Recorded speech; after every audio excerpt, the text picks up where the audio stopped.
Welcome to my YouTube channel. तो ये आज आज हम लिनक्स का पार्ट 12 देखेंगे। उसमें कौन से टॉपिक हम कवर करने वाले हैं, इसका एक ओवरव्यू देख लेते हैं। ठीक है, तो इसमें क्या देखेंगे कि जो स्टैंडर्ड इनपुट आउटपुट वगैरह है, एरर मैसेज है, वो कैसे हम रिडायरेक्ट कर सकते हैं। उसके बाद जो डीएनएस रेजोल्यूशन है उसके बारे में थोड़ा पढ़ेंगे, ऐड कमांड क्या है वो भी देख लेंगे। उसके बाद इन्वायरमेंट वेरिएबल्स का भी थोड़ा पढ़ लेते हैं, और एट द एंड कि सेट कैसे करते हैं इन्वायरमेंट वेरिएबल इन लिनक्स वो देख लेते हैं। ओके दोस्तों, तो अभी हम स्टार्ट करते हैं कि जो रिडायरेक्ट कैसे करते हैं। तो सपोज अभी आपको ई को हम हाई कर देते हैं। ठीक है, सपोज ये अगर सक्सेस हुआ तो हमें क्या चाहिए, और ये अगर सक्सेस या फेल हुआ तो हमें क्या चाहिए वो देखते हैं। तो अब इसको हम क्या करेंगे, इसका जो आउटपुट रहेगा ना, सपोज हमने एक हरी सपोज अब देखते हैं यहाँ पे हमारे पास कोई स्क्रिप्ट है क्या, cd डैश ये कंडीशन डॉट एस एच। ठीक है, ये वाली एक स्क्रिप्ट फाइल है। तो हम क्या करेंगे, सपोज हमने बैश ये condition dot S H execute की, उसके बाद उसका जो आउटपुट आएगा, ठीक है, तो वो स्टैंडर्ड आउटपुट रहेगा। वो तो हमारे इसमें अगर हमें प्रिंट करना रहा तो हम क्या करेंगे, देखिए log dot T X T, इसमें क्या हुआ, okay sorry for that, condition में हमें एक और इनपुट देना पड़ेगा, राइट। अब क्या करेंगे, log dot T X T एक बार देख लेते हैं, log dot T X T. तो यहाँ पे आउटपुट में हमें ये आ गया। तो ये क्या है, स्टैंडर्ड आउट जो ये एग्जीक्यूशन है, इसका आउटपुट हमें इसमें मिल गया। ठीक है, इसका तो कोई इशू नहीं। मतलब क्या हुआ कि जब हम एग्जीक्यूट करेंगे ना इस कमांड को, तो इसका जो स्टैंडर्ड आउटपुट है वो हमें इस फाइल में मिल जाएगा। ठीक है, अगर हमें उसका एरर चाहिए तो अब क्या करेंगे, देखिए सपोज हम यहाँ पे कुछ लिख देते हैं, फॉल्स वगैरह ऐसे। ठीक है, और इसको हम क्या करते हैं, log dot T X T. ठीक है, सॉरी इसको कैट नहीं करना चाहिए था मुझे, इसको बैश कंडीशन। देखिए ये इशू आया। ठीक है, ये लॉग हुआ क्या हमारे इस फाइल में वो देखते हैं, cat log dot T X T. नहीं, वो तो नहीं हुआ ना, क्यों, क्योंकि देखिए यहाँ पे हमें कंसोल में दिख गया उसका एरर आया, लेकिन वो एरर एक्चुअली हमें वो log dot T X T file में आया नहीं। उसके लिए अभी हमें क्या करना है वो देखते हैं। अभी सपोज अगर मैंने टू ग्रेटर देन यहाँ पे लिख दिया तो क्या वो आएगा, तो उसका भी देख लेते हैं एक बार। तो नहीं, वो इशू है। सपोज अगर हमें ओके, इसको हम एक बार देख लेते हैं कि log dot T X T है। ठीक है, ये तो नॉर्मल पे आ जाएगा, लेकिन सपोज ये ऐसा नहीं है एक्चुअली। टू ग्रेटर देन यहाँ पे अगर हमने यहाँ पे लिख दिया तो देखिए false is a not a greater than 10। ठीक है, तो एक बार देख लेते हैं कैट करके। ठीक है, अभी अभी आपको शायद कंफ्यूजन हो रहा होगा, तो मैं इसको एक बार अच्छे से फिर से एक्सप्लेन करता हूँ। ठीक है, पहले तो हम क्लियर कर लेते हैं स्क्रीन। सपोज पहले हम क्या करते हैं, प्रॉपर एग्जीक्यूट करते हैं, इसको 10 दे देंगे। तो ये क्या हुआ, एग्जीक्यूट हो गया, लेकिन इसका लॉग कहीं पे स्टोर हुआ क्या, नहीं हुआ। तो उसको लॉग स्टोर करने के लिए हम क्या करेंगे, एक log dot T X T में स्टोर कर लेते हैं। ठीक है, अब आप क्या देखोगे कि log dot T X T में वो जो स्टैंडर्ड आउटपुट है ये वाला स्टोर हो गया। सपोज अगर मैं इसको कुछ गलत वैल्यू दे दूँ यहाँ पे, तो यहाँ पे ऐसे एरर आ गया, राइट। कंडीशन एरर आया ना, तो ये एरर सेव करना है अभी हमें। तो अब हम क्या करेंगे, टू ग्रेटर देन, अब fail dot T X T में स्टोर करेंगे। ठीक है, ये देखिए अब हम उसको cat fail dot T X T, देखिए उसमें क्या हुआ, जो एरर है ना वो इस जो fail dot T X T उसमें उसने कैच कर लिया, राइट। लेकिन जो सक्सेस है वो नहीं कैच किया उसने। सपोज अगर हमें दोनों कैच करना रहा तो हम क्या करेंगे, देखिए two greater than and one लिख देंगे, एंड वन, और फेल की जगह all dot T X T. अब देखिए, यहाँ पे हमें आउटपुट पे तो मिल गया, लेकिन अगर आप कैट करोगे all dot T X T, all dot, एक मिनट, नहीं हो, सॉरी, उसको हमें कैसे लिखना पड़ेगा, इसको है ना, एक्चुअली ग्रेटर, इसमें two greater than and one लिखना पड़ेगा, एंड वन। अब देखिए, अब cat all dot T X T हम देखेंगे ना, तो देखिए इसके साथ मतलब एरर भी उसने कैच कर लिया, और जो कंडीशन एग्जीक्यूट हुई, जो सक्सेस हुआ, वो भी कैच कर लिया। तो two greater than and one किस लिए यूज होता है, कि अगर बोथ एरर एंड सक्सेस हमें दोनों को कैच करना रहा, तब हम वो यूज करते हैं। सिर्फ अगर सक्सेस कैच करना रहा तो सिर्फ ग्रेटर देन और टेक्स्ट फाइल, अगर सिर्फ फेल्यूर तो टू ग्रेटर देन। ठीक है, ये तो हो गया हमारा स्टैंडर्ड इनपुट, स्टैंडर्ड आउटपुट, या फिर फेलियर को कैसे कैच करते हैं। ओके, उसके बाद डीएनएस का देखते हैं रेजोल्यूशन, उसकी जो कुछ कमांड्स है एक्चुअली। तो देखिए डीएनएस क्या होता है, domain name system resolution in Linux can be performed using various command and utilities. Here are some commonly used command for DNS resolution. Okay, तो NSLOOKUP क्या करता है वो देख लेते हैं। अगर हमें NSLOOKUP और एक google.com डाल देता हूँ, तो मुझे google.com का कुछ इन्फॉर्मेशन वो दे देगा, जैसे नेम क्या है, उसके एड्रेस क्या है, ये IP वर्जन 6 वो है, तो इसका जो बेसिक इन्फॉर्मेशन है वो दे देगा। देखिए, NSLOOKUP is a versatile command line tool for querying DNS server to obtain the domain name or the IP address of the domain name और IP एड्रेस। IP एड्रेस है गूगल का।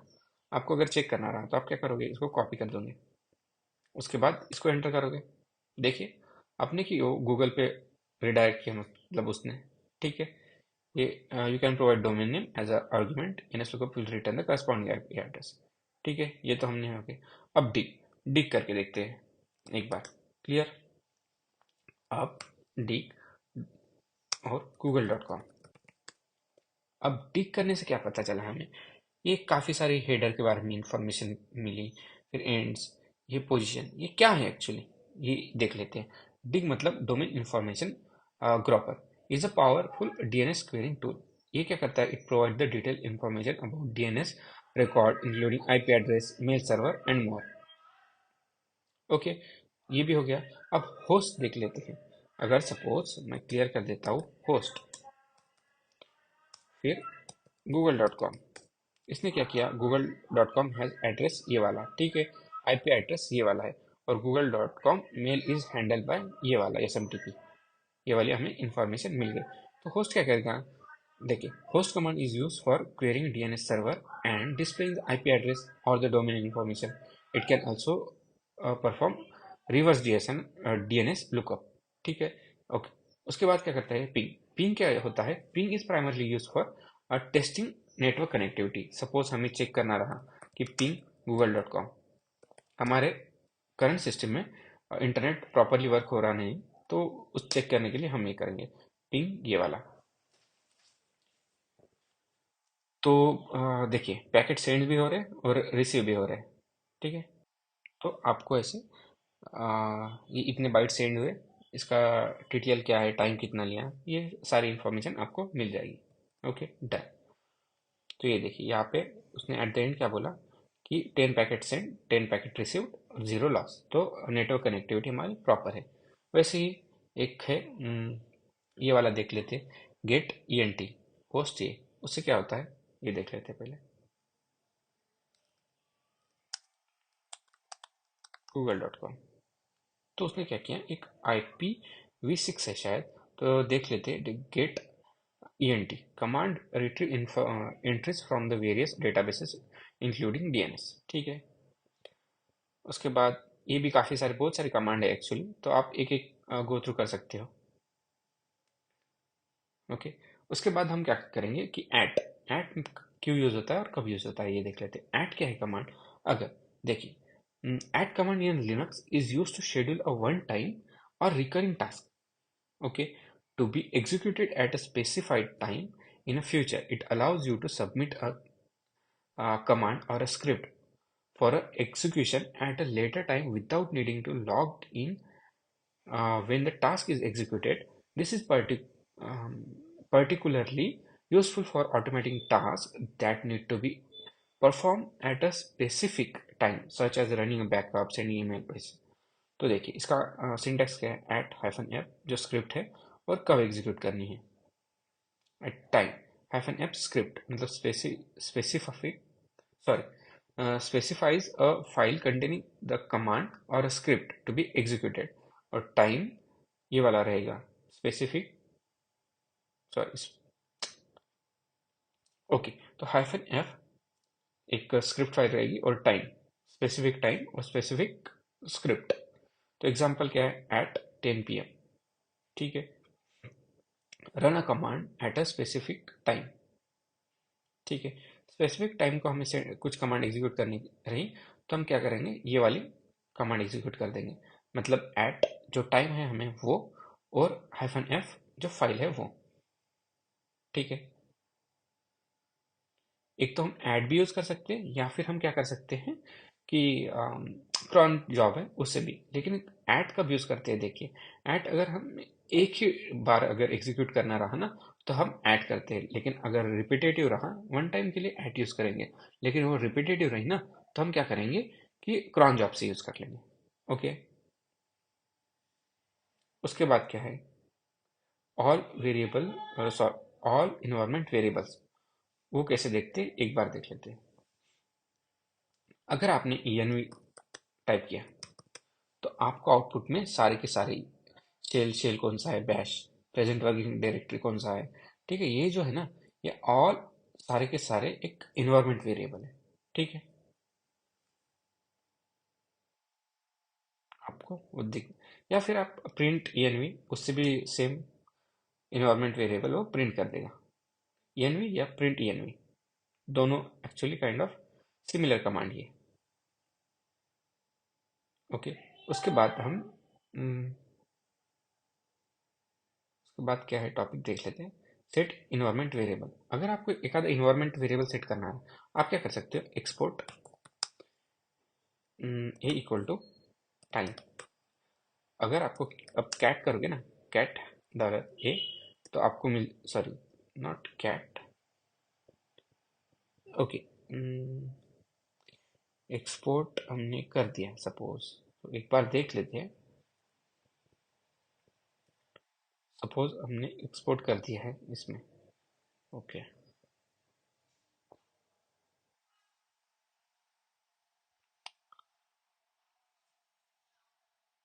Cat नहीं eco करना पड़ेगा हमें, correct. तो इससे हम क्या कर सकते हैं, टेम्पररी इन्वायरमेंट वेरिएबल स्टोर कर सकते हैं, ठीक है। लेकिन आपको अगर परमानेंट सेव करना रहा तो परमानेंट के लिए आप क्या कर सकते हो, देखिए यहाँ पे इको करना पड़ेगा। देखिए सपोज ये वाला कमांड हम एग्जीक्यूट करते हैं, मैं बताता हूँ ये क्या करेगा। पहले एक्सपोर्ट कर रहे हैं, राइट, एक्सपोर्ट वेरिएबल नेम जो भी नाम है हमारा वेरिएबल नेम और वैल्यू जो भी रहेगी उसकी, और इसको हम इको करने के बाद उसको ऐड करेंगे dot sorry dot bash RC file में, जैसे कि हमने पहले प्रीवियस इसमें देखा था कि एलियास हम ऐड कर सकते हैं, वैसे ही हम कोई भी वेरिएबल भी ऐड कर सकते हैं, ठीक है। हमने ऐड कर दिया, उसके बाद क्या करना पड़ेगा, सोर्स करना पड़ेगा ताकि वो रिफ्रेश हो जाए और परमानेंटली ऐड हो जाए, ठीक है। सोर्स और tilde slash dot bash RC, okay, set environment variable, ये भी हो गया हमारा। ओके दोस्तों, तो इस वीडियो के लिए इतना ही, और अगर आपको इस वीडियो से कुछ भी नया सीखने को मिला होगा please do like and share this video with your friends, colleagues, and also don't forget to like this, sorry, subscribe to my channel if you like this video. Thank you.